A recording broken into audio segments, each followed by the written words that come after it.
G'day, guys, and welcome back to the Great Rugby League Podcast. I am your host, Ados. How are you all today, guys? Let me know in the comments on YouTube and tell me how your new year is going. All right, guys. So in today's podcast, we're going to talk about some of the young players to watch out for in the 2023 NRL season. Now, we will go team by team, and I will give you the name of the player that will have a big year. Some of these go into more depth than others, but gosh, I tell you what, this script has taken plenty of time to write. So I really hope you enjoy this. But without further ado, let's kick things off with the Brisbane Broncos. Now, obviously, the Broncos have a plethora of young talent. You've got the likes of recently recruited Reece Walsh, young gun half Ezra Mam, and plenty of young talent in the forward pack. But the one player I think everybody needs to watch out for in 2023 is Blake Mozer. The Broncos have Billy Walters, who will likely get first crack at dummy half, but don't be surprised if this young talent ends up getting the nod. He'll definitely be in a lot of people's fantasy squads. Mark my words on that. All right, for the Raiders, there is a few options here. Harley Smith-Shields, who went down with an injury last season, so I'm sure he will be raring to dig in if he can find a spot. You've also got ex-Cowboy Peter Holler, who will be pushing for a spot in the 17. But for me, there is only one option, and that is Trey Mooney, an absolute weapon of a player that is very versatile. And while his preferred position is lock, I definitely think he could fill into other forward spots. All right, on to the Bulldogs. And while I know we should see a big season from a few of their young guns like Bailey Beyond-Diodo, Declan Casey, and even young Gerald Skelton, for me, there is only one real player, real young gun we've got to watch, and that is, hopefully I don't butcher the name, Paul Alamotti. Paul is an 18-year-old beast of a centre. He takes strong carries and is afraid of no one. I'd be very surprised if the Bulldogs don't start the season with him. Check out his highlights on YouTube. I guarantee you will not be disappointed. I do think that they will start him in the centres, especially with Aaron Schopp leaving. All right, for Cronulla, it was a tough one to pick here. It came down to three players, and eventually I had to separate one. Jesse I always butcher this bloke's name. Jesse Colquhoun, Cade Dykes, and Tommy Hazelton. I eventually went with Jesse, and gosh, I'm hoping I'm pronouncing that right. I really am. Colquhoun, I believe that's how it's pronounced, but please do correct me if I'm wrong. Jesse has played 4 games of NRL for the Sharks, debuting in the 2022 season. However, he is still only 21 years old, and I believe we will see him have a massive season, starting off the bench, but eventually cracking the starting squad later in the year. That's my take anyway. All right, the newest team in the comp, not the Redcliffe Dolphins, but the NRL Dolphins. And while they obviously have some of the best young talent in the comp, there is one guy that I think is arguably the favourite for Rookie of the Year, as I feel he could be valuable as well. I've got that all mixed up. Sorry, let's start with the Dolphins again. My apologies. I'm reading this script horribly wrong. I thought I'd try this for a change rather than going off the dome, so please do bear with me. We might have a few technical difficulties, but we'll see how we go. All right, the Dolphins are the next team, and while they obviously have some of the best young talent in the comp, there is one guy that I think is arguably the favourite for Rookie of the Year as of now, and that's the wrecking ball himself, Valence Tafare.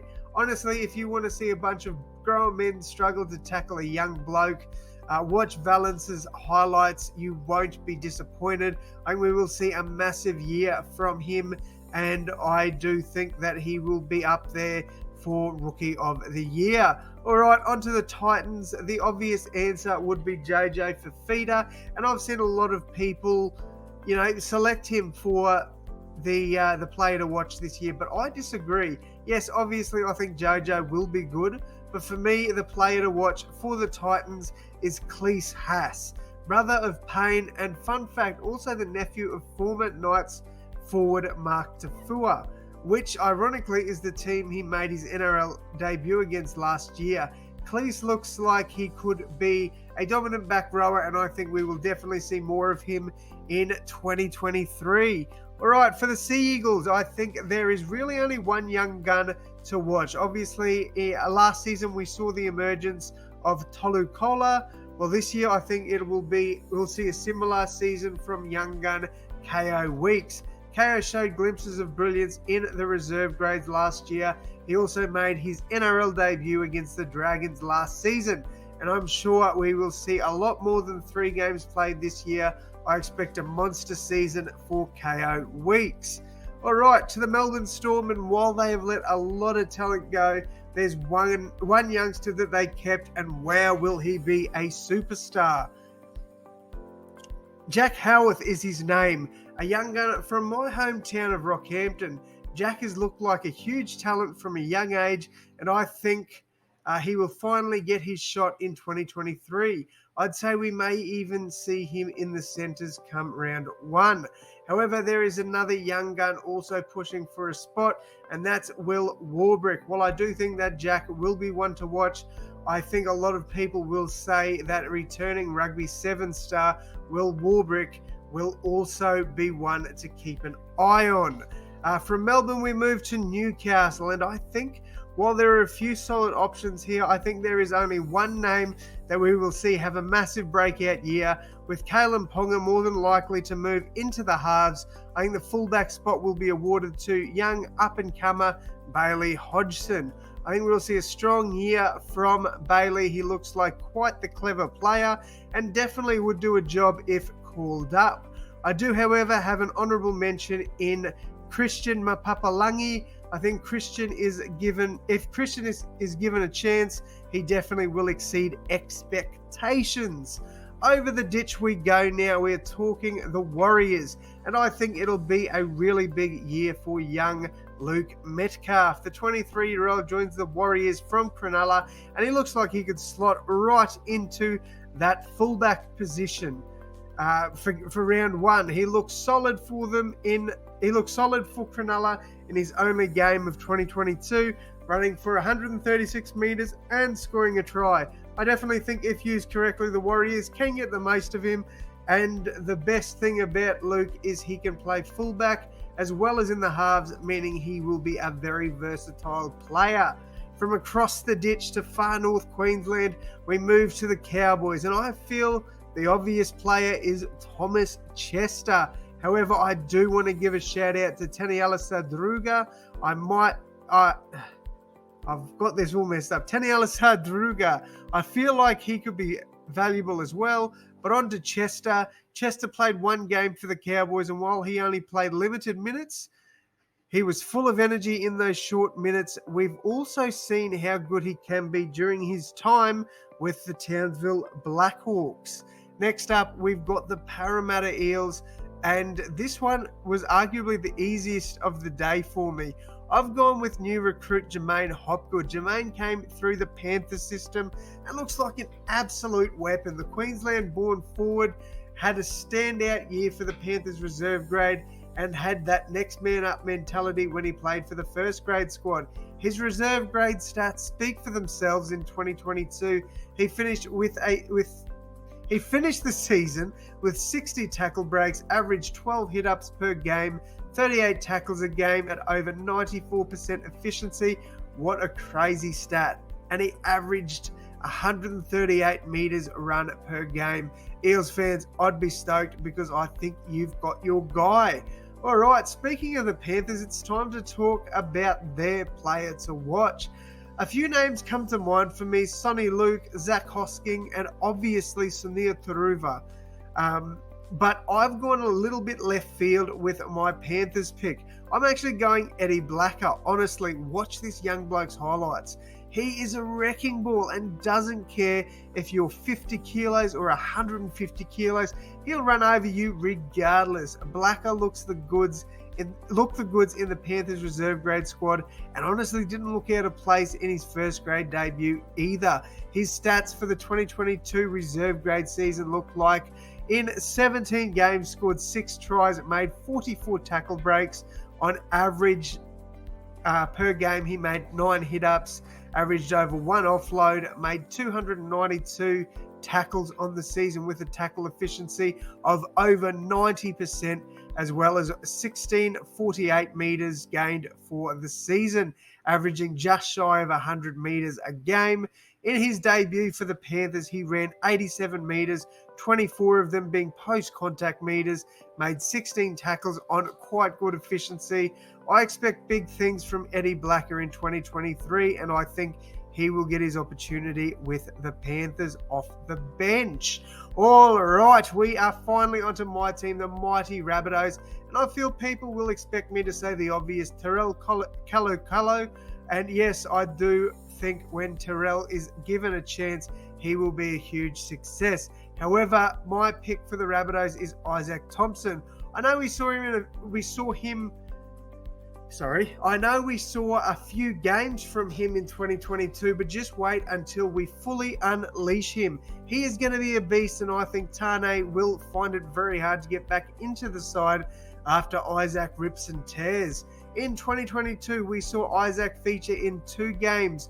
We won both of them, by the way. His stats for the season from those 2 games were 2 tries, 3 line breaks, 10 tackles at 84% efficiency from a winger. That is quite good. Average of 163 meters per game, as well as several tackle breaks from just those 2 games. I think it's obvious the type of player we could see unleashed in 2023. He's definitely in for a massive year. Now we are on to the Dragons, and I tell you what, this one was the hardest one for me. They've obviously got some great young development players like Josh Corrich, and I'm probably going to butcher this name, Hayale Finay. But when I tried to narrow it down to someone that I think could have a breakout year, the only names that came to mind were Bud Sullivan and Tyrell Sloan. Obviously, we saw Amone have a big year in 2022, so I do think we could see something similar for Bud. I reckon we might see him utilised as a utility off the bench and believe he could definitely have a breakout season. So once again, that's Bud Sullivan there. So I think he will have a big year for the Dragons. All right, we're coming to the tail end of the podcast now, guys, with only a couple of teams remaining. One of those teams is the Sydney Roosters, and I honestly cannot wait to see the impact that Fijian workhorse Siwa Wong has. I believe that 2023 will be massive for this young up-and-coming superstar. He was strong for Fiji as well as the Roosters reserve grade last season. So that's the North Sydney Bears for all of you guys that don't know. Honestly, just check out this young fella's highlights. The dude is a beast. I reckon the Roosters will select him on the bench and he will make such an impact from the get-go. To put it in perspective, for the North Sydney Bears, he played 10 games, scoring 3 tries, averaging 113 metres a game, 29 tackles at well over 90% efficiency. He is going to be a strong part of the Roosters 17 in 2023. Finally, we move to the Tigers, and I must say that they've made quite a change to their lineup. Their forward pack looks elite in 2023, and I think they'll have a big year. But for my breakout player for 2023, I've gone Sione Fainu. Sione, in my opinion, is in for a big year. The 21-year-old joins the Tigers from Manly's system, and I think we may see him make an impact straight away off the bench and help out in their already strong forward pack. All right, guys, that wraps up episode 2 of the podcast. Next week, I'll likely talk some bold predictions for the 2023 season. And if the ladder predictor wants to work, I'll potentially give you my 2023 ladder predictions. I'll also do a separate video on my YouTube channel where you see me actually pick game by game who I think will win it. But until then, guys, have an amazing week. Don't forget to hit that like button and subscribe on YouTube, guys. And finally, thank you all for tuning in and listening, whether it be on YouTube or Spotify. And as always, my friends, I will see you in the next one. Thanks, guys.